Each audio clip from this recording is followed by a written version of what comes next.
नमस्कार सर, मेरा नाम राजू है। आज का टॉपिक है mutual fund versus SIF versus PMS.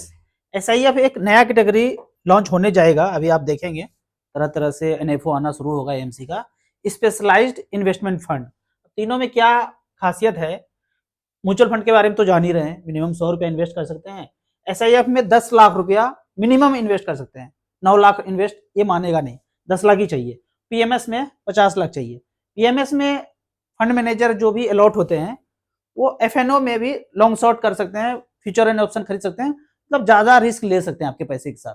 Risk ज्यादा है तो गेन भी ज्यादा होने का संभावना ऐसा लगता है, पर मैं जब कंपेयर करता हूँ म्यूचुअल फंड से तो वो संभावना सच में प्रतीत होता हुआ नजर नहीं आता है। एसआईएफ में 10 लाख रुपया मिनिमम है ही, और अलग अलग कैटेगरी में भी इन्वेस्ट कर सकते हैं। इक्विटी और डेट में तो करेंगे, इसके अलावा real estate investment trust, infrastructure investment trust में भी कर सकते हैं। लेकिन म्यूचुअल फंड में देखेंगे तो इन दोनों कैटेगरी को छोड़ के सिर्फ इक्विटी एंड डेट में है। पीएमएस में भी वही है, वो कहीं भी कर सकते हैं। अगर एक्सपोजर का बात करें तो 20% तक डेट में जा सकते हैं। म्यूचुअल फंड में 10% तक ही अलाउ है। इसमें तो कुछ फंड मैनेजर जो चाहे वो करे, ठीक है, कोई लिमिट ही नहीं है पीएमएस में। उसी तरह कंपनी ओनरशिप है, इसमें 15% तक जा सकते हैं। इक्विटी इन्वेस्टमेंट में 10% तक जा सकते हैं। यहाँ पे म्यूचुअल फंड में थोड़ा डाइवर्सिफिकेशन का ख्याल रखा गया है, मतलब ज्यादा रिस्क में आप नहीं जा सकते हैं, डाइवर्सिफाइड करके लगाना है। अगर रेगुलेशन के दृष्टिकोण से देखें तो इनको भी सेबी रेगुलेट करता है, म्यूचुअल फंड को भी, और पीएमएस को भी सेबी ही रेगुलेट करते हैं।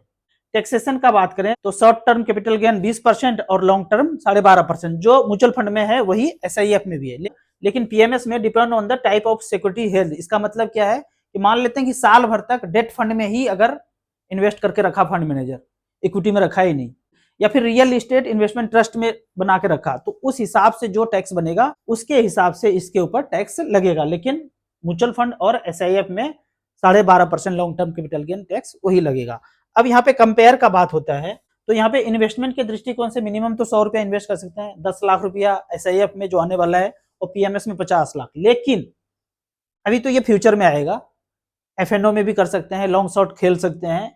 यहाँ पे हमने जो अध्ययन करना शुरू किया, एनएबी का डिटेल्स हमें मिला नहीं। परफॉर्मेंस जब मैं रिसर्च कर रहा तो एनएबी का डिटेल्स नहीं मिला। कहते हैं कि अलग अलग पर्सन का, अलग अलग इन्वेस्टर का अलग अलग पोर्टफोलियो है, तो हम आपको एनएबी परफॉर्मेंस कैसे दिखा सकते हैं। फंड परफॉर्मेंस मुझे नहीं मिला, और जितना मिला उससे मैं कंपेयर किया तो multi cap, mid cap, small cap से वो कम ही लगा, और एक्सपेंस थोड़ा ज्यादा ही लगा पीएमएस में। तो यहाँ पे कहने का बात है कि फंड मैनेजर हैं, ज्यादा रिस्क लेंगे तो ज्यादा गेन मिलेगा। अगर ऐसा होता तो मेरा भी 50 लाख रुपया यहाँ इन्वेस्टेड होता। एसआईएफ में भी मैं नहीं लगाने जा रहा हूँ। इतना तो है कि 10 लाख रुपया यहाँ भी लगा के देख सकते हैं। लेकिन मैंने जितना अध्ययन किया है, मुझे यही महसूस हुआ है कि स्मॉल कैप लॉन्ग टर्म में ऑलवेज किसी भी कैटेगरी से बेटर होगा। यहाँ पे जो भी लोग अभी पीएमएस में इन्वेस्टेड हैं, अमीर लोग के साथ चक्कर क्या है ना, वो कभी टाइम नहीं देते हैं। कम होता है टाइम, दे नहीं पाते, कंपेयर नहीं कर पाते हैं।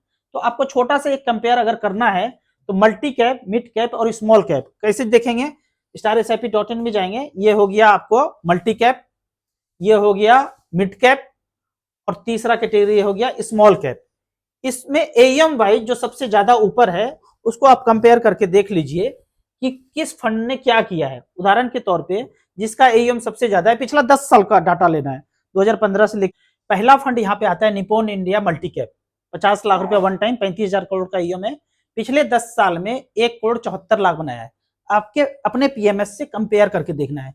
13.33% का रिटर्न से ही 1 करोड़ 74 लाख हुआ है 10 साल में। आईसीसी मल्टी कैप, इसने 50 लाख का बनाया है पिछले 10 साल में 1.79। और तीसरा है क्वांट एक्टिव फंड, मतलब टॉप 3 का ही कंपेयर करना है, नीचे भी आप चेक कर सकते हैं। 50 लाख का पिछले 10 साल में बनाया है 2 करोड़ 27 लाख। अब मिड कैप कैटेगरी में आते हैं। मिड कैप में HDFC mid cap opportunity 72,000 crore का ईएम, 50 लाख का वन टाइम का, पिछले 10 साल में 2.12 बनाया है। 2.18 किसने बनाया है? Kotak emerging Nippon India growth fund, 50 lakh का बनाया है 2 करोड़ 25 लाख। अभी स्मॉल कैप कैटेगरी में जाएंगे, जो लोग पीएमएस लिए हुए अमीर लोग हैं, कंपेयर तो एक बार करना है। पीएमएस बोल के खरीदे हैं कि अच्छा खासा रिटर्न मिलेगा, रिस्क ज्यादा लेना है तो गेन भी ज्यादा लेना है, तो क्या वो म्यूचुअल फंड जहां की मिनिमम 100 रुपया इन्वेस्ट कर सकते हैं, कोई लिमिट भी नहीं है, कितना भी इन्वेस्ट कर सकते हैं, तो यहाँ पे क्या उससे पीएमएस से ज्यादा बेहतर है या कम दे रहा है mutual fund? Nippon small cap का बात करते हैं, 50 लाख का वन टाइम का 2 करोड़ 99 लाख बनाया है, 19.58। अगर दूसरा, अगर एएम के हिसाब से देखें तो 30,000 करोड़ है एसबीआई स्मॉल कैप में, 50 लाख रुपया वन टाइम का 10 साल में बनाया 2,54,00,000। और तीसरा है HDFC स्मॉल कैप, एम देखा जाए तो 30,000 करोड़ है, 50 लाख का वन टाइम का 2,23,00,000 बनाया है। तो इस तरह से आपको कंपेयर करना है। कंपेयर में मुझे पता है कि आपको पीएमएस से बेहतर म्यूचुअल फंड ही नजर आएगा। जब आप कंपेयर करेंगे तो पता चलेगा स्मॉल कैप मिड कैप ज्यादा अच्छा है पीएमएस से ही। तो धीरे धीरे करके जो भी पीएमएस लिए हैं या किसी भी कैटेगरी का म्यूचुअल फंड हो, धीरे धीरे अगर यहाँ से टाइम 10 साल 12 साल 15 साल है तो जरूर मिड कैप स्मॉल कैप में धीरे धीरे करके पीएमएस से स्विच होके आ जाएंगे और लॉन्ग टर्म के लिए रखेंगे। जो अमीर लोग होते हैं वो नेक्स्ट जनरेशन को पैसा ट्रांसफर करते हैं, तो उस झमेले से निकाल करके धीरे धीरे करके आपको वेल रेगुलेटेड फंड में म्यूचुअल फंड में धीरे धीरे आ जाना चाहिए। अब यहाँ पे कुछ कमेंट्स का बात करते हैं। कमेंट्स में पहला क्वेश्चन है, बजाज एलियांज का स्मार्ट गोल्ड 3 लिया था, लगता है फंस गया हूं, 3 साल कंपलसरी भरना पड़ेगा, अभी 2 ही प्रीमियम दिया हूं। अगर 2 प्रीमियम दिए हैं, 2 इंस्टॉलमेंट बोल रहे हैं आप, मंथली दिए हैं, अगर 2 साल दिए हैं तो 1 साल और दे करके जितना मिलता है देख लीजिएगा। अगर 2 महीने ही दिए हैं फिर तो आप बहुत लकी हैं कि 2 महीने के बाद ही आपको पता चल रहा है कि फंस गया। बंद कीजिए, बंद करने के बाद जहां तक लड़ना होगा लड़िए कि भाई ये मूलधन तो दे दो, चलो 10-20% 30% काट लो, इधर उधर कमीशन बढ़ता है, लेकिन बाकी तो दे दो। आप पता करने का कोशिश करेंगे कि ये नियम बनाया किसने कि मूलधन भी नहीं दूंगा, आप कहीं तक पहुंचेंगे।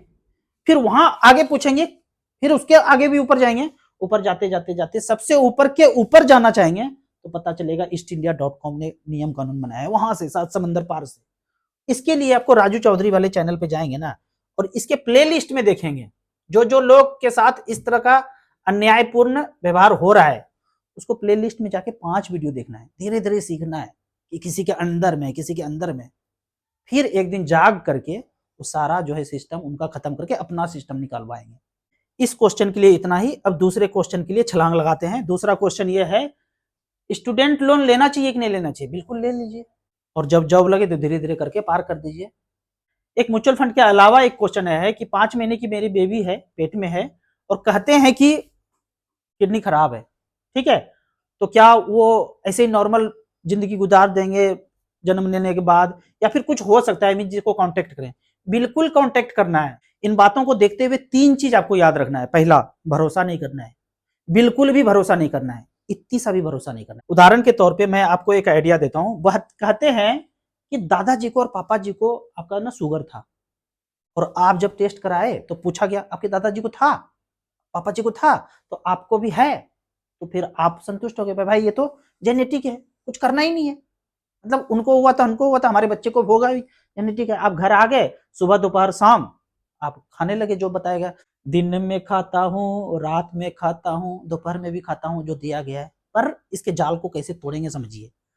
समझिए कि जब दादाजी 40 साल के थे, 50 साल के थे, 60 साल के, 70 साल के थे, एकदम यंग थे, चलते थे 5 किलोमीटर, दौड़ते थे तो जवान को भी पीछे छोड़ देते थे, लेकिन अंत काल में 10 साल 8-10 साल में तो थोड़ा थोड़ा बीमार होना शुरू हो गए। तो ये वाला जो है गोली भी शुरू हो गया, चीनी दाना वाला।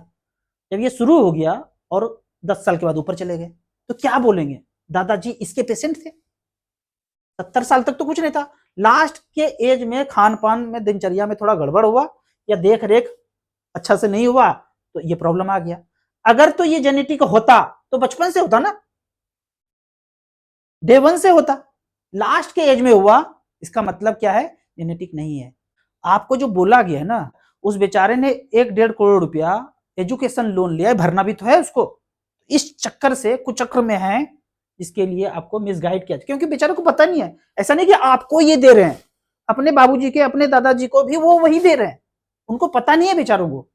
जरूर आपको अमित जी को कांटेक्ट करना है, और कांटेक्ट करने के लिए मेरे जितने भी वीडियो हैं उसके डिस्क्रिप्शन में 3-4 चीज है, 5वें नंबर पे अमित जी का नंबर है, इस नंबर को सेव कर लीजिए। और इस तरह का प्रॉब्लम जंजाल में अगर फंस रहे हैं आप, जाल फेंका और आप फंसने जा रहे हैं, तो इनको कांटेक्ट कर लीजिए। पहले नंबर पे जो है म्यूचुअल फंड के लिए है, दूसरे नंबर पे एनआरआई भी इन्वेस्ट कर सकते हैं, वो लिंक है, तीसरे नंबर पे एआरएन होल्डर हमसे जुड़ सकते हैं, तो उसके लिए ऑनलाइन बिजनेस आप एआरएन होल्डर जो म्यूचुअल फंड का बिजनेस है वो कैसे कर सकते हैं। चौथे नंबर पे म्यूचुअल फंड का स्टार एसआईपी का लिंक है, और 5वें नंबर पे हर 1100 वीडियो में ये चीज है, अमित जी का नंबर है यहाँ पे। काफी लोग डिस्क्रिप्शन में नंबर मांगते हैं, तो नंबर यही है, इस पे कांटेक्ट करके छोटा छोटा बड़ा प्रॉब्लम कुछ भी हो एक बार डिस्कस कर लीजिए। वो अगर बोल दिए कि हाँ ठीक हो सकता है, तो जो जो बताया वो करते चलिए, ठीक हो जाएंगे। वो अगर बोल दिए नहीं हो सकता है तो फिर हाथ खड़ा कर दिया, फिर आप कहीं और दिखा लीजिए। अगले क्वेश्चन की तरफ चलते हैं। होम लोन लेना ठीक रहेगा या ऑटो लोन लेना ठीक रहेगा या पर्सनल लोन? ऑटो वाला लोन जो है ना, एक लोन, वो मैं बोल सकता हूँ कि ले लीजिए आप, क्योंकि काम करना है, काम करने के लिए आप ऑटो लोन लिए और काम कर रहे हैं दिन रात। होम लोन मैं बोलता हूँ कि ऐसा जमा कर लीजिए, उसके बाद लीजिए। कोई दुकान का लोन लेना है कि दुकान इतना अच्छा जगह पे है, पहले से कर रहे हैं रेंट पे और बिक रहा है, तो लेके ले सकते हैं, क्योंकि उसके फेयर में आप एक्स्ट्रा मेहनत करने के लिए तैयार हैं। तो अपने बिजनेस को चलाने के लिए, इनकम को बढ़ाने के लिए अगर आप लेते हैं तो जरूर लेना है, लेकिन इतना नहीं लेना है कि अगर वो डिफॉल्ट किए तो घर गिरवी गाड़ी छकड़ा सब दिवालिया हो जाए। क्या डेट म्यूचुअल फंड में एसआईपी कर सकते हैं? 3 अच्छा डेट फंड बताएं। देखिए, जब मार्केट गिरना शुरू होता है ना, तो डेट फंड याद आता है, लेकिन आपको इस गिरावट में जो ये चल रहा है, इसमें आपको स्मॉल कैप मिड कैप में ही करते रहना है। फिर भी डेट म्यूचुअल फंड में बड़ा पैसा आता है, तो कहाँ लगाना चाहिए, उसके लिए आप 3 बैंक वाला डेट फंड देख सकते हैं। ICICI prudential short term debt fund, HDFC short term debt fund और SBI short term debt fund. लगभग आपको जो रिटर्न यहाँ पे पिछले 10 साल का देखेंगे तो 7% का ही लगभग दिख रहा है, लेकिन अगर 1 साल का देखेंगे तो आपको यहाँ पे बढ़ता हुआ दिखेगा। 8.86, 8.9, 9.7 इस तरह से करके आपको रिटर्न दिखेगा 1 साल में, तो लगभग एफडी के तरह ही रहेगा। डेट फंड में लमसम लंबे समय के लिए पैसा रखते हैं, तो यहाँ से जो पैसा रिटर्न जनरेट हो रहा है उसको स्मॉल कैप में करते जाएंगे, तो एक अच्छा खासा वेल्थ क्रिएट हो सकता है। लेकिन आप कहते हैं कि क्या इसमें एसआईपी करूं? बिल्कुल भी एसआईपी इसमें नहीं करना है। एसआईपी आपको मिड कैप स्मॉल कैप में ही करना चाहिए, क्योंकि एसआईपी आप 4 साल 5 साल 10 साल करते हैं तो एवरेज होकर के मार्केट आपको अच्छा खासा रिटर्न दे ही देता है। राजू जी, मैं असम से हूँ, मेरा एज 29 है, अभी मैं 2020 में 3 बीघा जमीन 21 लाख में लिया, उसका वैल्यू 1 करोड़ हो गया है, लेकिन अभी मेरे को कोई इनकम सोर्स नहीं है। रिसेंटली मेरा शादी भी हुआ है, जमीन सेल करके एचडब्ल्यूपी कर दूं? बिल्कुल भी ऐसा नहीं करना है। जो भी इनकम है आपको उसी से गुजारा करना है, जमीन नहीं बेचना है। आप बेचेंगे, अदानी और रिलायंस खरीदने के लिए तैयार है, फिर आपके ही खेत से आलू टमाटर प्याज और गेहूं चावल जो है उपजा करके आपको जो है 1000 रुपया किलो बेचा जाएगा। अभी नहीं, 40-50 साल टाइम है। ये जो चीज मैं बोल रहा हूँ ना, ये बताने लायक नहीं है, ये सोचने लायक है। सोचेंगे तो समझ में आएगा कि क्या बोल रहा हूँ।